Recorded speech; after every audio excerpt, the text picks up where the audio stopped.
নমস্কার, আমি সুবর্ণা। আমার আরও একটা নতুন ব্লগে আপনাদের সকলকে স্বাগত জানাই। এর আগে আপনাদের সাথে আমি শেয়ার করেছিলাম পার্ট 1 ব্লগ আমাদের চিমনি রক পার্কে ঘুরতে যাওয়ার। এই মুহূর্তে আমরা চিমনি রক থেকে বেরিয়ে ব্লু রিজ পার্কওয়ের দিকে রওনা দিলাম ফল কালার্স দেখার জন্য। আমি দেখবো আর আমার বন্ধুরা দেখবে না, সেটা কি হতে পারে? তাই আপনাদের সামনে নিয়ে চলে এলাম পার্ট 2 ব্লগ। এই ব্লগে আপনাদের সাথে শেয়ার করব এখানের ফল কালার্সের পুরো ভিউটা।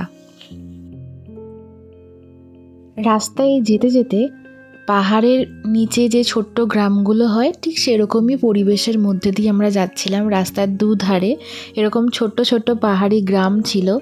পুরো সুইজারল্যান্ডের মতো লাগছিল দৃশ্যটা দেখতে। একটা মিষ্টি পরিবেশের মধ্যে দিয়ে আমরা গাড়ি ছুটিয়ে নিয়ে যাচ্ছিলাম। এইগুলো দেখেই মনে হচ্ছিল কোনো আর্টিফিশিয়ালভাবে পুকুরটাকে বানানো হয়েছে। এরকম রাস্তার ধারে ধারে অনেকেরই বাড়ির সাথে লাগোয়া এরকম পুকুর ছিল, আর দেখে মনে হচ্ছিল এগুলো আর্টিফিশিয়ালভাবেই বানানো হয়েছে। পাহাড়ি এলাকা শুরু, এক পাহাড় থেকে নেমে আমরা আর একটা পাহাড়ের উদ্দেশ্যে রওনা দিলাম।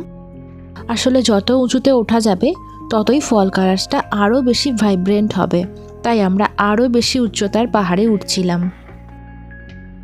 গাড়িতে যেতে যেতে আমি হারিয়ে যাচ্ছিলাম এই প্রকৃতির মাঝে। মানে বাড়ি এসেও আমার চোখের সামনে শুধু এইগুলোই ভাসছিল। এরকম হলুদ, কমলা, লাল নানা রং বেরঙের গাছগুলোই চোখে ভাসছিল। আর রাতে ঘুম আসছিল না এগুলো দেখে আসার পর। এতটাই সুন্দর ছিল প্রকৃতিটা। এতটাও সুন্দর প্রকৃতি হতে পারে এখানে না এলে সত্যিই জানতাম না। ওই যে দূরে দেখতে পাচ্ছেন ধোঁয়ার মতন, ওটা কিন্তু ধোঁয়া না, ওগুলো মেঘ ভেসে বেড়াচ্ছে। আর আমরা যত উচ্চতায় উঠছিলাম ঠান্ডাটা আরও ক্রমশ বাড়ছিল।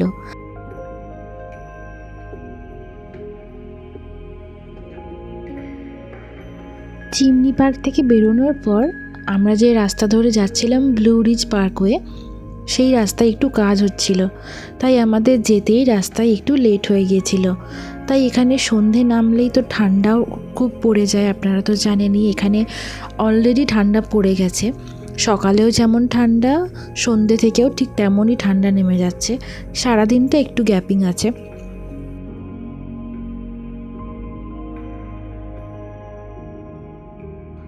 দেখছেন কি সুন্দর লাগছে গাছগুলো। বলেছিলাম না যে যতটা উচ্চতায় আরও উঠবো তত গাছের কালারগুলো আরও বেশি উজ্জ্বল হবে, ভাইব্রেন্ট হবে, ফল কালারটা তত বেশি প্রমিনেন্ট হবে। তো এখানেও সেরকমই লাগছিল। তাহলে চলুন আপনাদের সাথে দেখাতে থাকি রাস্তাগুলো। এইভাবে পাহাড় ভেদ করে দুপাশে জঙ্গলের মধ্যে দিয়ে যেতে খুবই সুন্দর লাগছিল। এরপরে একটা অসাধারণ ভিউ আপনাদের দেখাই।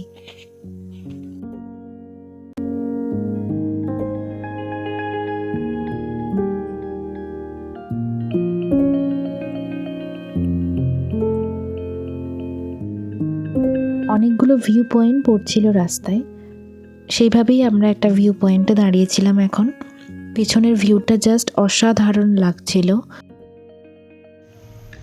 হাই এভরিওয়ান, তো এখন দেখতে পাচ্ছ আমরা রয়েছি ব্লু রিজের একটা ভিউ পয়েন্টে। তো আমার পিছনে ভিউটা তোমরা দেখতে পাচ্ছ, খুবই সুন্দর লাগছে, খুবই সুন্দর লাগছে, প্রচণ্ড সুন্দর লাগছে। তো আমি তোমাদের ব্যাক ক্যামেরায় দেখাচ্ছি।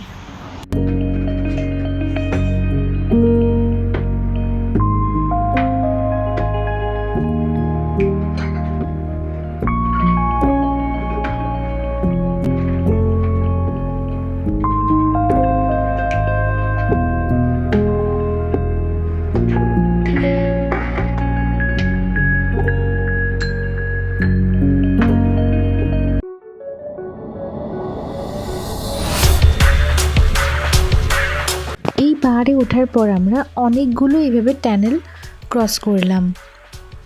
দেখতে পাচ্ছেন একটা রোমহর্ষক অভিজ্ঞতার মতন ব্যাপার, কারণ এই টানেলের মধ্যে একটাও লাইট ছিল না। এগুলো পাহাড় কেটে কেটে মাঝে মাঝেই অনেকগুলো টানেল ছিল এখানে। ভারী সুন্দর ছিল আমাদের জার্নিটা। এভাবে টানেলের মধ্যে কখন প্রবেশ করছিলাম আর কখন টানেল থেকে বেরিয়ে এত সুন্দর প্রকৃতি দেখছিলাম যে বুঝতেই পারছিলাম না সময়টা কিভাবে পেরিয়ে গেল।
এরপরে আমরা আবারও একটা ওভারলুকে গিয়ে দাঁড়ালাম।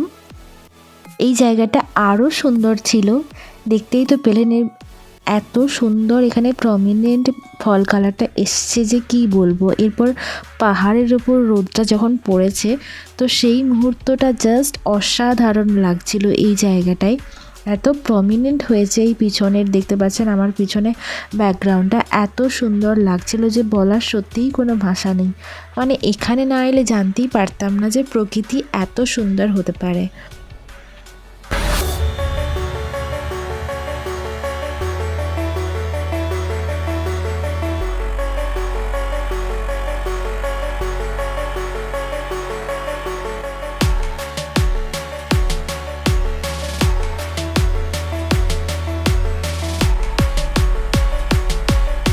দাদার গাড়িতে সানরুফ থাকার কারণে এই পরিবেশটা দেখতে আরও সুন্দর লাগছিল। আমি তো এই সানরুফ দিয়েই প্রকৃতিটাকে ভিডিও করতে করতে যাচ্ছিলাম। আপনারাই দেখুন কত সুন্দর লাগছে।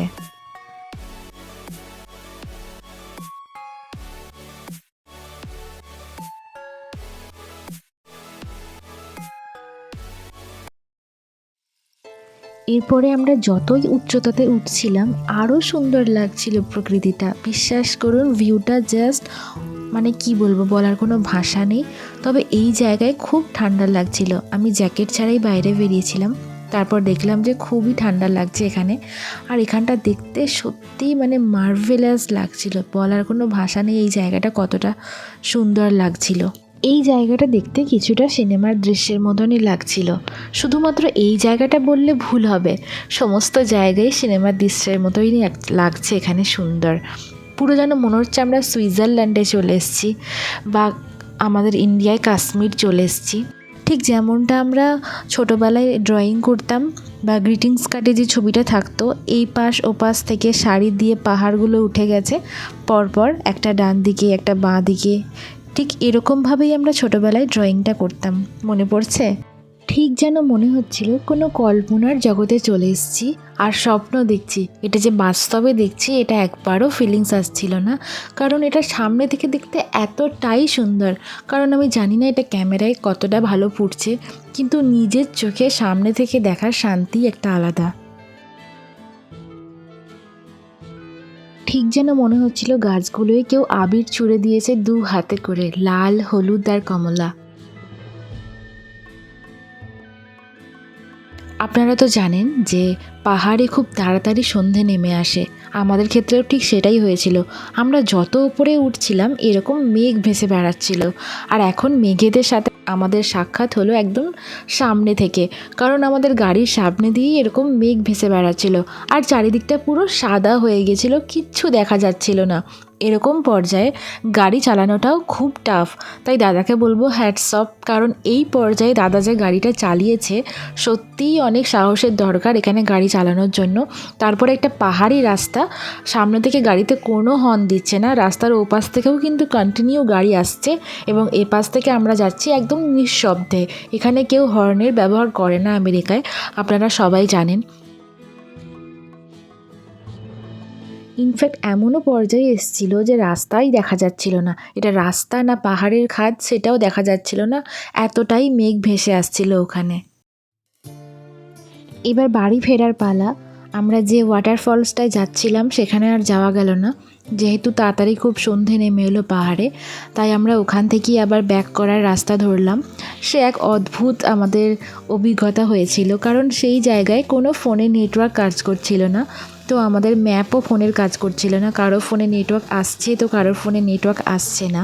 তাই দাদা এখানে বুদ্ধি করে একটা ম্যাপের প্রিন্ট আউট নিয়ে গেছিলো, সেটা দেখেই আমরা কিছুটা সাহায্য পেয়েছিলাম। এরপর আমরা নিচে নামতে শুরু করি পাহাড় থেকে। খুব তাড়াতাড়ি যতটা সম্ভব তাড়াতাড়ি আমরা বাড়ি ফিরতে চাইছিলাম, কারণ পাহাড়ে যদি অন্ধকার নেমে আসে একবার, ওখানে গাড়ি চালানো আরও টাফ হয়ে যাবে। যেরকম মেঘের মতন যে পরিস্থিতিটা হয়েছিল একটু আগে, ঠিক সেরকমই। তো আমাদের কথা বলতে বলতে ওখানে খুব তাড়াতাড়ি অন্ধকার নেমে এলো পাহাড়ে। তো আসার সময়ও রাস্তাটা এত অপূর্ব লাগছিল দেখতে যে এটা ছেড়ে যেতে ইচ্ছা করছিল না, কিন্তু বাড়িতেও ফিরতে হবে। আর এখানে আসার সময় দেখছিলাম যে অনেকে সেই সময় পাহাড়ে উঠছে টেন্টে থাকার জন্য। ওখানে দেখছিলাম অনেকেই টেন্ট বানিয়ে রয়েছে, সেগুলো এই অন্ধকারের মধ্যে আর আসেনি ভিডিওতে। আর এখানে দেখুন গাড়ির যতটুকু আলো ঠিক ততটুকুই আলো, বা তার বাইরে কিন্তু কোনো আলো নেই, তাই গাড়ি চালানো একটু টাফই ছিল এখানে। এরপর আমরা মেন রোডে উঠে পড়ি, তারপর আমাদের কিছুটা টেনশন ফ্রি হই, এরপর বাড়ি ফেরার পথে রওনা দিলাম। এবং দেখতে দেখতে আমরা রাস্তায় একবার মাত্র দাঁড়িয়েছিলাম, তারপর একদম সোজা বাড়ি। এই যে এখন বাড়ির সামনে চলে এসেছি। বিকেল 4টে থেকে রাত 12টা অবধি ড্রাইভটা আপনাদের সাথে দেখালাম, মাত্র 12 মিনিট। এরপর দাদারা আমাদের নামিয়ে দিয়ে চলে গেল। আমরা এখন রাতের বেলায় বাড়ি ফিরলাম। আজকের মতন এখানেই শেষ করছি ভিডিওটা। এখন এই 12টা 15 মতন বাজছে। তো সকাল 6:30টায় আমাদের ট্রিপটা শুরু হয়েছিল আর রাত 12:30টায় ঢুকলাম। এত ঘন্টা একটা জার্নি, একটা ট্যুর, বেশ ভালো কাটলো আজকে সারা দিনটা। কেমন লাগলো ভিডিওটা অবশ্যই কমেন্ট করে জানাবেন। আর যারা নতুন দেখছেন আমার চ্যানেলটা অবশ্যই সাবস্ক্রাইব করে দেবেন। আর ভিডিওটা যদি ভালো লেগে থাকে একটা বিগ থামস আপ করে দেবেন। Thank you so much for watching this video. Take care, bye by.